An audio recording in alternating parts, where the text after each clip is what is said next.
Hello मेरे प्यारे बच्चों, कैसे हो आप लोग। मैं हूं आपका बड़ा भाई मनीष और स्वागत करता हूं मैं आपका आप सभी के favourite YouTube channel Eklavya minds पे। तो हमेशा की तरह आज हम लोग लेकर के आ चुके हैं हाउ डू ऑर्गेनिजम्स रिप्रोड्यूस के लिए पार्ट 4, जिसमें कि आज हम लोग फिर से 10 सबसे इंपॉर्टेंट एमसीक्यूज करने वाले हैं।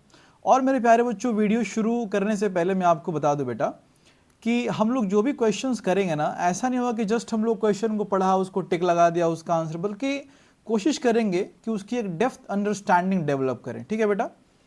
हमारा जो पहला क्वेश्चन है ये कहता है कि पोटैटो प्लांट में जो वेजिटेटिव प्रोपेगेशन होता है तो कौन से पार्ट से उसका वेजिटेटिव प्रोपेगेशन होता है। तो हमेशा की तरह एकदम शुरू से शुरू अगर करें मेरे प्यारे बच्चों, तो क्या है वेजिटेटिव प्रोपेगेशन, है क्या चीज़। तो बेटा, रिप्रोडक्शन को दो टाइप्स में डिवाइड किया गया, असेक्सुअल और सेक्सुअल। असेक्सुअल में गैमेट्स इन्वॉल्व नहीं होंगे और सेक्सुअल में गैमेट्स इन्वॉल्व होंगे। असेक्सुअल के कई सारे टाइप्स होते हैं, उनमें से एक होता है वेजिटेटिव प्रोपेगेशन। इसमें क्या होता है ना कि प्लांट के किसी एक पार्ट को लेते हैं जो कि वेजिटेटिव पार्ट होता है, जिसमें से कि आम तौर पे वो या तो रूट हो सकता है बेटा, या तो वो स्टेम हो सकता है, या तो वो लीफ हो सकता है, और उसी से उसको प्रोपेगेट करते हैं। तो फर्स्ट ऑफ ऑल मैं आपको बताऊं कि पोटैटो बेटा ये प्रोपेगेट करता है स्टेम से, स्टेम के ट्यूबर से। अब यहाँ पे देखो, मैंने आपके लिए यहाँ पर डायग्राम लगा के रखा हुआ है बेटा। यहाँ पे अगर आप नोटिस करेंगे ना बाबू, तो पोटैटो जैसे इसे डेवलप करने लगता है ना, तो यहाँ पे छोटे छोटे पार्ट्स आपको नजर आएंगे बाबू।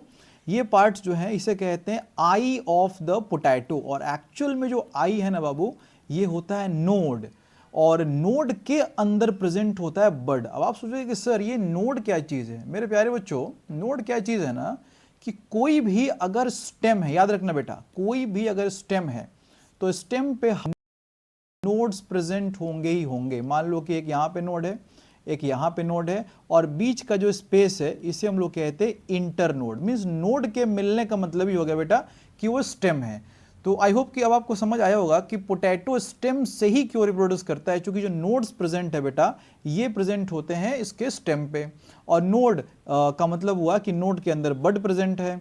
और यहाँ पे एक और बात, ये स्टेम मॉडिफाई करके स्टेम ट्यूबर बनाता है। आप सोचोगे कि सर ये स्टेम ट्यूबर क्या चीज़ है। ट्यूबर का मतलब हुआ ना कि जब कोई पार्ट स्वेल करके न्यूट्रिशन वगैरह स्टोर करने लगता है, उसे हम लोग कहते हैं ट्यूबर। यहाँ पे लिखा था ट्यूबर इज स्वोलन पार्ट, वो स्वेल कर जाएगा, न्यूट्रिशन स्टोर करेगा और वेजिटेटिवली प्रोपेगेट होने के काबिल हो चुका होगा। मेरे प्यारे बच्चों, जो यहाँ पे हमारे पास सही आंसर हो गया बेटा, वो हो गया स्टेम ट्यूबर। ठीक है बेटा। Option number C is our correct answer. चलिए, moving towards our next question. ये कहता है कि हाइड्रा कैसे रिप्रोड्यूस करता है। तो अभी आपने देखा कि असेक्सुअल रिप्रोडक्शन में कई तरीके के असेक्सुअल रिप्रोडक्शन थे, जिनमें से कि binary fission, multiple fission, budding, fragmentation, regeneration, spore formation. तो जो आपके सामने ऑप्शंस हैं, उनमें से जो सही ऑप्शन है बेटा वो है, एक तो बडिंग होगा और एक रीजनरेशन होगा। अब देखो बेटा, मैं आपको यहाँ पे बिल्कुल क्लैरिटी के साथ समझाने का प्रयास कर रहा हूँ। यहाँ पे आप इसे वीडियो पॉज करके पढ़ना भी, मैंने क्या लिखा हुआ है। आम तौर पे मेरे प्यारे बच्चों, आम तौर पे जो हाइड्रा है वो बडिंग से ही रिप्रोड्यूस करता है। बडिंग में क्या होता है, यहाँ देखो कि ये हाइड्रा है, हाइड्रा के बाहर एक आउटग्रोथ सा डेवलप होगा और ये धीरे धीरे और ग्रो करते जाएगा और लास्ट में यहाँ से वो डिटैच करके नया हाइड्रा बना देगा। इस प्रोसेस को हम लोग कहते हैं बडिंग। और आमतौर पे मेरे प्यारे बच्चों हाइड्रा बडिंग से ही रिप्रोड्यूस करता है। लेकिन अगर कोई पार्ट इसका कट कर दिया आपने, तो इन दिस केसेस ये रीजनरेशन से भी रिप्रोड्यूस कर सकता है। रीजनरेशन क्या चीज़ है बेटा, कि अगर आपने किसी का कोई पार्ट कट कर दिया, वो पार्ट धीरे धीरे खुद को रीजनरेट करता है, रिपेयर करता है। लेकिन अगर रिपेयर इतना हो जाए कि 100% रिपेयर हो जाए मेरे प्यारे बच्चों, जैसे कि मैं क्लास में अक्सर बच्चों को एग्जांपल लेता हूं कि सपोज एक बच्चे के पास साइकिल है, वो कहीं साइकिल से जा रहा था। अब मान लो बेटा उसकी साइकिल टूट गई, ये साइकिल है उसकी साइकिल टूट गई। अब वो जाहिर सी बात है कि वो साइकिल लेके शॉप के पास जाएगा और शॉप पे बोलेगा कि भाई साहब मेरी साइकिल टूट गई, इसमें नया पैडल लगा दो। लेकिन मान लो कोई बच्चा जाए पैडल लेकर के, बोले कि देखो भाई साहब मेरी साइकिल टूट गई है, पैडल में साइकिल लगा दो। इसी को कहते हैं रीजनरेशन, कि इतना रिपेयर किया कि पूरा ऑर्गेनिज्म ही बना दिया। तो यहाँ पे इसी ये हमने यहाँ पे देखा कि जो हाइड्रा है वो आमतौर पे तो बडिंग से रिप्रोड्यूस करेगा, लेकिन कभी कभार वो रीजनरेशन से भी रिप्रोड्यूस कर सकता है। The correct answer is budding and regeneration. अगर अपने क्वेश्चन में हम देखें बेटा, तो क्वेश्चन में हमारा सही आंसर हो जाएगा रीजनरेशन एंड बडिंग। चलिए moving towards our next question, ये सवाल हमसे कह रहा है बेटा कि आपके सामने कुछ ऑर्गेनिजम्स दिए गए हैं, जैसे कि बनाना का प्लांट है, डॉग है, ईस्ट है और अमीबा है, और कह रहा है कि इनमें से कौन कौन से जो हैं असेक्सुअल मेथड ऑफ रिप्रोडक्शन से रिप्रोड्यूस करेंगे। सो यहाँ पे अगर हम नोटिस करें मेरे प्यारे बच्चों, तो आपको नजर आएगा कि जो बनाना है आमतौर पे बेटा ये वेजिटेटिव प्रोपेगेशन से रिप्रोड्यूस करेगा, और आप जानते हो कि vegetative propagation is a type of asexual reproduction. Same in the case of east, east बेटा बडिंग से रिप्रोड्यूस करता है मेनली, और बडिंग भी असेक्सुअल रिप्रोडक्शन है। अमीबा की आप बात करो तो अमीबा बाइनरी फिजन से रिप्रोड्यूस करेगा, और बाइनरी फिजन भी असेक्सुअल रिप्रोडक्शन है। लेकिन डॉग की बात करो बेटा तो डॉग जाहिर सी बात है वो सेक्सुअल रिप्रोडक्शन ही होगा, उनमें इंटरनल फर्टिलाइजेशन होगा, जो कि एक असेक्सुअल रिप्रोडक्शन का टाइप नहीं है। सो असेक्सुअल कौन कौन सा बेटा, बनाना, ईस्ट एंड अमीबा। सो अगर अपने ऑप्शंस में हम तलाशें इन तीनों को तो हमें नजर आएगा बेटा banana, yeast, amoeba 1, 2 and 3, sorry 1, 3 and 4। So option number B is our correct answer. चलिए मेरे प्यारे बच्चों क्वेश्चन नंबर 4 की ओर बढ़ते हैं बेटा। ये कह रहा है कि एक फ्लावर में अगर एक फ्लावर के हेल्प से सेक्सुअल रिप्रोडक्शन होता है तो प्लांट को किन किन स्टेप्स से होके गुजरना पड़ेगा। तो मैंने यहाँ पे आपको डायग्राम लगा के रखा हुआ है, बड़े गौर से आप मेरी बात सुनना बेटा, मैं आपको एक एक प्रोसीजर समझा रहा हूँ। देखो यहाँ पे सबसे पहले क्या होगा, सोचो मान लो कि कोई पॉलिनेटिंग एजेंट है, सपोज कि हमारी एक क्यूट सी हनी बी है, ये कहीं से पॉलिन ग्रेन लेकर के आएगी, भाई किसी एंथर से पॉलिन ग्रेन कलेक्ट करके लाएगी और ला करके यहाँ पे डस्ट कर देगी इसके स्टिग्मा पे, जो कार्पेल है उसके सबसे ऊपर वाले पार्ट पे, स्टिग्मा पे। इसी प्रोसेस को हम लोग बोलेंगे पॉलिनेशन। और जैसे बेटा ये यहाँ पे पॉलिन ग्रेन डस्ट करेगी तो पॉलिन ग्रेन के अंदर होता है मेल गैमेट। अब ये पॉलन ट्यूब से होते हुए बेटा ये मेल गैमेट यहाँ पे आएगा ओवरी में, और ओवरी में ऑलरेडी क्या प्रेजेंट होगा, फीमेल गैमेट, एम्ब्रियो सैक के अंदर फीमेल गैमेट होगा।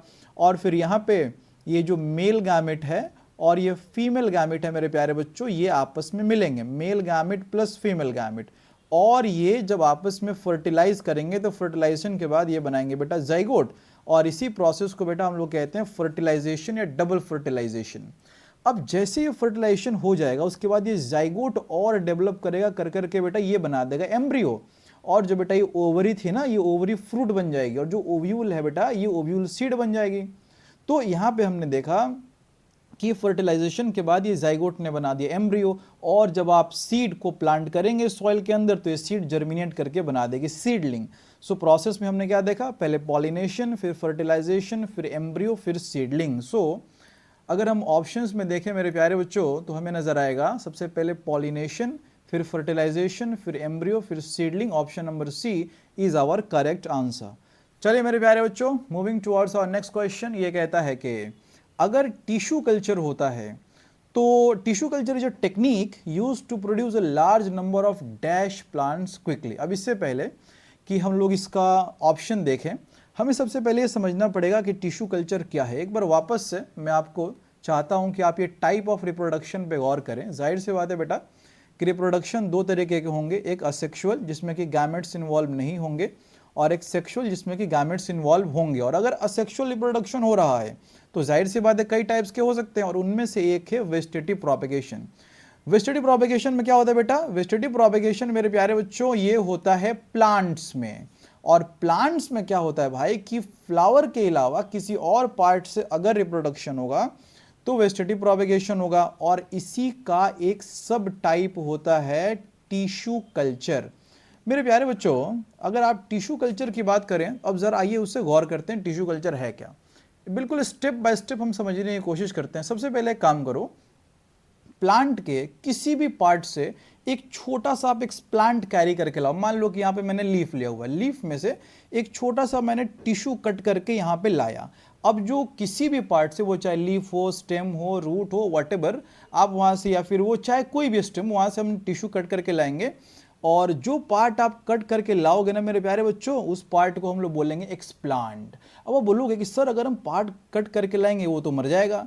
नहीं मरेगा ना, क्योंकि हम उसे बिल्कुल वैसा ही मीडियम प्रोड्यूस करेंगे जो कि उसे सब कुछ सॉइल में मिलना चाहिए। तो यहाँ पे बेटा हमने यहाँ पे इसे ग्रोथ मीडियम प्रोवाइड करेंगे, बिल्कुल जो स्टेराइल कंडीशन में ग्रोथ मतलब कि ये मीडियम प्रेजेंट है। अब लोग सर इस मीडियम में क्या होगा बेटा, मीडियम में वो सब कुछ होगा जो कि इसे चाहिए। क्या क्या चाहिए होता है बेटा प्लांट को, आप मेरे को बताओ। उसे न्यूट्रिएंट्स चाहिए, उसे विटामिन चाहिए, और प्लांट जो कि खुद से phyto hormones like oxygen, cytokinin, gibberellin, ये इसको जो भी चाहिए बेटा हम इसको प्रोवाइड करेंगे। तो पहला काम क्या था हमारा कि कोई कोई पार्ट कट करके लाएंगे, और कट करके लाने के बाद हम इसे ग्रोथ मीडियम में प्लेस कर देंगे उस प्लांट को। लेकिन मेरे प्यारे बच्चों, यहाँ पे आप जब उसे प्लेस करेंगे, अब वो ना तो लीफ है, ना रूट है, ना स्टेम है, बिल्कुल वो अनडिफरेंशिएटेड है। ये लगातार यहाँ पे अलग अलग पैचेस में ग्रो करेगा, बिल्कुल ये अनडिफरेंशिएटेड है, और इसी का नाम होता है कैलस। फिर जैसा कि मैंने आपको बताया कि हम तो बाहर से इसे हार्मोन्स प्रोड्यूस करेंगे। और एक बात मैं आपको और बता दूं बेटा कि अगर आप ये जो हार्मोन है ऑक्सीन, ये साइटोकाइनिन से ज़्यादा प्रोड्यूस करोगे ना तो रूट्स डेवलप होंगे, और अगर साइटोकाइनिन आप ज़्यादा प्रोड्यूस करोगे ना बेटा, इसमें यहाँ पे प्लेस करेंगे तो शूट्स डेवलप होने लगेंगे।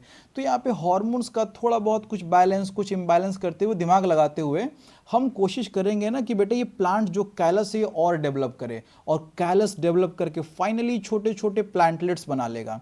और यही प्लांटलेट्स जब ग्रो करने लगेंगे, जब ये इस काबिल हो जाएंगे कि हम इसे प्लेस कर सकते हैं सॉइल में, तो ले जाकर के सॉइल में प्लेस कर देंगे। तो आपने यहाँ पे देखा है कि छोटे से हिस्से से कितने सारे हम प्लांट्स ग्रो करा सकते हैं, और जो कि बिल्कुल आइडेंटिकल होंगे बेटा। यहाँ पे कोई भी आपने देखा, कोई भी फर्टिलाइजेशन नहीं, कोई भी सेक्सुअल रिप्रोडक्शन नहीं, वेरिएशन का दूर दूर तक कोई चांस नहीं। जितने सारे प्लांट्स यहाँ पे डेवलप होंगे, सारे के सारे प्लांट्स बिल्कुल पेरेंट प्लांट के आइडेंटिकल होंगे, क्योंकि यहाँ पे कोई मिक्सिंग ऑफ गैमेट्स, कोई मिक्सिंग ऑफ डीएनए नहीं हुआ है।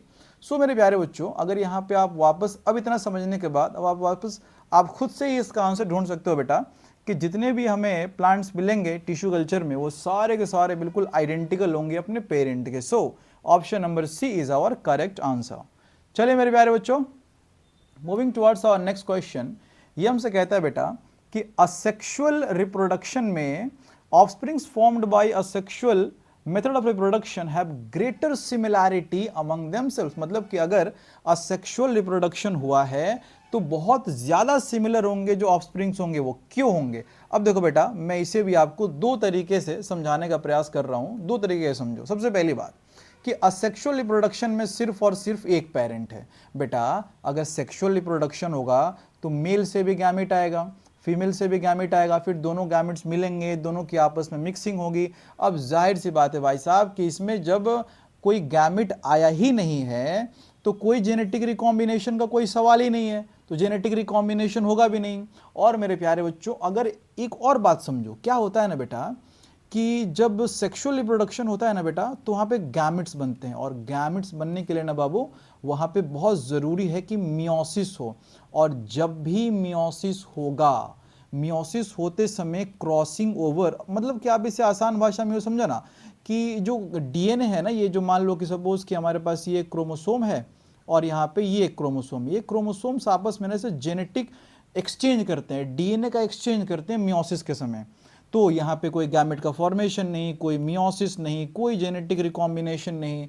तो जाहिर सी बात है ना, जब कोई जेनेटिक रिकॉम्बिनेशन नहीं होगा तो ऐसे केस में वेरिएशन के चांसेस नहीं है, सारे के सारे बहुत सिमिलर होंगे। तो आसान भाषा में बोलूं तो पेरेंट एक ही है, मेल फीमेल का चक्कर नहीं है, तो जो भी गैमेट, जो भी कंटेंट आने हैं डीएनए का, वो एक ही पेरेंट से आएगा, पहली बात। दूसरी बात कि मियोसिस नहीं होगा, गैमेट्स नहीं बनेंगे, तो जेनेटिक रिकॉम्बिनेशन भी नहीं होगा। तो यहाँ पे हमारे पास ये दोनों ही कारण हैं। तो अगर ऑप्शंस में हम तलाशें बेटा, तो यहाँ पे कह रहा है पहली बात तो कि सिर्फ एक पेरेंट है और does not involve gamete. So 1 और 2, ऑप्शन नंबर ए जो है, this is our correct answer.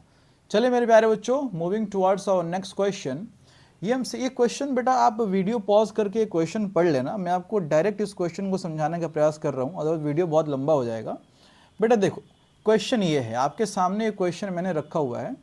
Question कहता है बेटा कि हमारे पास एक प्लानेरिया है, दो केसेस को समझते हैं। Suppose this is case 1 and this is case 2। Case 1 में कहता है कि इस प्लानेरिया को हमने हॉरिजॉन्टली कट किया मान लो, और जो पार्ट पी है इसमें इसका हेड आ गया, और पार्ट क्यू में इसका जो नीचे का पार्ट है, मान लो टेल कह दो, वो इसका पार्ट आ गया। अब सवाल ये कि क्या ये डेवलप करेगा पूरे प्लानेरिया में? ये है केस 1। केस 2 में कहता है कि हमने इसे बिल्कुल वर्टिकली कट किया, जिसमें कि हाफ हेड आर में आया और जो आधा हेड है वो एस में आया। क्या ये पूरे में डेवलप करेगा? मेरे प्यारे बच्चों अब इसका जवाब सुन लीजिए। Planaria has a very very nice रीजेनरेटिंग capacity. Regeneration का मतलब मैंने कैसे समझाया आपको कि कोई पैडल लेके गया और वो कह रहा है भाई साहब मेरा मेरा ना साइकिल से एक्सीडेंट हो गया है, इसमें साइकिल लगा दो। वही रीजनरेशन की छोटा सा पार्ट यहाँ पे इसका टूट गया।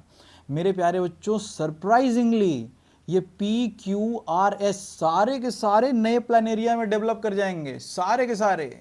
और सिर्फ यही नहीं, अभी और सुनिए कि जो भी P Q R S Planaria में डेवलप करेंगे वो बिल्कुल आइडेंटिकल होंगे। क्यों? Because it is a type of asexual reproduction, और असेक्सुअल रिप्रोडक्शन में कोई वेरिएशन होता भी नहीं है। सो अब देखो बेटा, यहाँ पे मैंने आपके लिए ऑलरेडी ये ड्रॉ करके रखा हुआ है मेरे प्यारे बच्चों कि देखो P भी पूरे प्लानेरिया में डेवलप करेगा, Q भी डेवलप कर जाएगा, R भी डेवलप करेगा और S भी डेवलप करेगा। इतनी शानदार इनके पास रीजनरेशन कैपेसिटी होती है। सो आप मेरे को बताओ कौन सा यहाँ पे हमें आंसर टिक लगाना चाहिए बेटा? P, Q, R and S। Option number D is our correct answer. चलिए मेरे प्यारे बच्चों, moving towards our next question. ये कहता है characters that are transmitted from parents to offspring during reproduction show. ये कहता है कि ये खास तौर से सेक्सुअल रिप्रोडक्शन की बात कर रहा है। ये कहता है कि सेक्सुअल रिप्रोडक्शन में जाहिर सी बात है ना बेटा कि ये है मान लो कि पेरेंट, और पेरेंट से बच्चों में ऑफस्प्रिंग्स में जो कैरेक्टर्स जाएंगे वो बिल्कुल सिमिलर कैरेक्टर्स ही आने वाले हैं या वेरिएशन आने वाले हैं या फिर दोनों आने वाले हैं। अब बेटा कॉमन सेंस से भी आप सोच के देखो बेटा कि हम लोगों के अपने पेरेंट्स से कुछ कैरेक्टर सिमिलर हैं, कुछ वैरी करते हैं। अब मैंने यहाँ पे ऑलरेडी एक छोटा सा डायग्राम लगा रखा आपको समझाने के लिए। यहाँ देखो तो बेटा, मान लो बेटा कि ये पिताजी हैं सपोज। अब ये जो पिताजी है इनका कान देखो, ईयर देखो, और इस बच्चे का आप ईयर देखो। दोनों के जो ईयर लोब्स है ना ये अटैच्ड हैं, मतलब कुछ तो सिमिलैरिटी आई है, बिल्कुल आई है। लेकिन दोनों के हेयर देखो बेटा, इनके हेयर स्ट्रेट हैं, इनके हेयर कर्ली हो गए हैं। तो कहने का मतलब ये है मेरे प्यारे बच्चों कि पेरेंट्स से बच्चों में जो डीएनए है या जीन्स हैं वो कैरेक्टर्स को लेकर के आते हैं। अब उन कैरेक्टर्स में आमतौर पे तो सिमिलैरिटी होनी चाहिए, लेकिन चूंकि सेक्सुअल रिप्रोडक्शन में जेनेटिक रिकॉम्बिनेशन या मिक्सिंग ऑफ जीन्स होती है, इस वजह से वेरिएशंस भी देखने को मिलते हैं। तो हमारा सही आंसर क्या होगा बेटा कि कुछ सिमिलैरिटीज भी मिलेंगी, कुछ वेरिएशंस भी मिलेंगे। सो मेरे प्यारे बच्चों, जो हमारे पास हमारा सही आंसर होगा बेटा वो होगा both similarities and variation with parents. चलिए moving towards our next question मेरे प्यारे बच्चों, ये कहता है कि growing foetus derive nutrition from mother's blood through. अब देखो बेटा, यहाँ मैं आपको समझा रहा हूँ। यहाँ देखो बेटा, ये कह रहा है कि ये मदर का वूम्ब है, यूट्रस है मेरे प्यारे बच्चों, और ये है हमारा प्यारा सा फीटस या फिर जो एम्ब्रियो डेवलप करके फीटस बना रहा है। ये कह रहा है कि मदर से जो भी इसको न्यूट्रिशन मिलेगा, ये न्यूट्रिशन कैसे मिलेगा? मेरे प्यारे बच्चों, मैं आपको एक बात बताऊं, यहाँ पे जो आपको ये स्ट्रक्चर नजर आ रहा है ना बेटा, इस स्ट्रक्चर को हम लोग कहते हैं प्लासेंटा। ये काम है प्लासेंटा का मेरे प्यारे बच्चों, ये प्लासेंटा का काम है कि मदर से जितनी भी चीज़ें इसके अंदर आने वाली है, लाइक मान लो बेटा इसे न्यूट्रिशन की ज़रूरत है, इसे ऑक्सीजन की ज़रूरत है, इसे कार्बोहाइड्रेट्स की ज़रूरत है, प्रोटीन की ज़रूरत है, अमीनो एसिड्स की ज़रूरत है, वो सारा का सारा प्लासेंटा से यहाँ पे आएगा। और उसके बाद बेटा हो सकता है ना यार कि CO2 प्रोड्यूस कर रहा हो, जो फीटस है वो CO2 प्रोड्यूस कर रहा हो, वेस्ट मटेरियल प्रोड्यूस कर रहा है यूरिया, तो इसे बॉडी से रिमूव करने की ज़रूरत है। तो चाहे न्यूट्रिएंट्स का, ग्लूकोज का, अमीनो एसिड का, विटामिन्स का, ऑक्सीजन का इससे इधर आना हो, या फिर वेस्ट मटेरियल का वापस मदर के बॉडी में ब्लड में जाना हो, ये सारा का सारा काम करेगा placenta. So placenta is our correct answer. So मेरे प्यारे बच्चों, अगर हम यहाँ पे देखें तो जो करेक्ट आंसर होगा बेटा ये हो जाएगा प्लासेंटा, ऑप्शन नंबर सी। चलिए मेरे प्यारे बच्चों, moving towards our next question.